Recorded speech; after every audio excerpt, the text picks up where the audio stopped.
हम सब इंसान हैं, पर हमारे ब्लड ग्रुप्स अलग क्यों होते हैं? किसी का ब्लड ग्रुप ए, किसी का बी, किसी का ओ। इसके पीछे की वजह चलिए जानते हैं। हमारे रेड ब्लड सेल के ऊपर क्या होता है? आउटर सरफेस पे एंटीजन। Remember, antigen. एंटीजन क्या होता है? ये मॉलिक्यूल होता है बहुत छोटा सा। किससे बनता है ये? प्रोटीन, कार्बोहाइड्रेट से। और ये आउटर सरफेस पे होता है, और ये समझ लीजिए एक सिक्योरिटी आई कार्ड है। अगर आपका ए ब्लड ग्रुप है, समझने के लिए मान लीजिए आपके पास कौन सा कार्ड है? A card. जिसका ब्लड ग्रुप बी है उसके पास क्या है? B card. तो क्या होगा? आपका जो इम्यून सिस्टम है बॉडी का, वो इन कार्ड्स को स्कैन करता है। मान लीजिए मेरा ब्लड ग्रुप ए है, तो मेरे पास क्या है? ए एंटीजन है, एक कार्ड है। तो जैसे ही मेरे बॉडी पे अगर बी ब्लड ग्रुप आएगा, तो मेरा जो ये कार्ड है बी को दुश्मन मानकर उस पर क्या कर देगा? अटैक कर देगा। दैट्स व्हाई ब्लड चढ़ाते वक्त क्या होता है? ए को ए मिला, बी को बी मिला। बट मैं ये क्यों बता रहा हूं, अब समझिए इसकी पीछे की वजह। ब्लड ग्रुप अलग अलग होते हैं, क्यों? एंटीजन के कारण। और ये अलग अलग एंटीजन आए क्यों?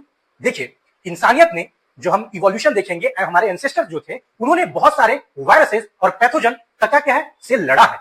तो इन लड़ने से क्या होगा? मान लीजिए अगर सबका ब्लड ग्रुप सेम होगा, अगर कोई एक वायरस आएगा तो वो क्या करेगा? पूरे ह्यूमैनिटी को खत्म कर देगा। सो डिफरेंट ब्लड ग्रुप्स के कारण ही हम इवोल्यूशन से होते होते हम क्या कर पा रहे हैं? लड़ पा रहे हैं, और हम बच पाए हैं।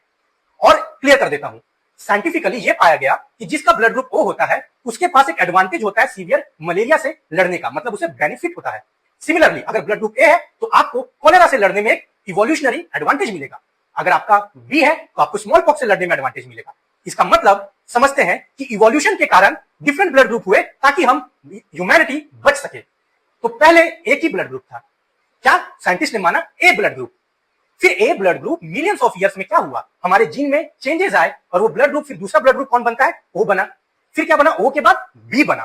तो इवोल्यूशन होता गया एक ब्लड ग्रुप से डिफरेंट ब्लड ग्रुप्स, और डिफरेंट ब्लड ग्रुप्स थे, तो सर्वाइवल ऑफ फिटेस्ट क्यों नहीं हुआ? क्योंकि इसको हम बोलते हैं बैलेंसिंग इफेक्ट। मान लीजिए लोग क्या हुए? Over a period of time एक जगह से दूसरे जगह जाने लगे, और हर जगह की बीमारियां अलग थी। तो मान लीजिए कहीं पर मलेरिया बहुत स्प्रेड हुआ, तो सब ब्लड ग्रुप खत्म हो गए। कौन सा ब्लड ग्रुप बच गया? ओ। सिमिलरली डिफरेंट डिफरेंट जगह में ऐसा हुआ। सो ये ब्लड ग्रुप डिफरेंट होना हमारे इंसानियत को और ह्यूमैनिटी को बचाता है, और ओवर मिलियंस ऑफ ईयर पे ये ब्लड ग्रुप डिफरेंट हुए। और बहुत सारे आप पढ़ सकते हैं रेयर ब्लड ग्रुप्स भी होते हैं। अगर आपको ये वीडियो पसंद आए तो लाइक करें, शेयर करें।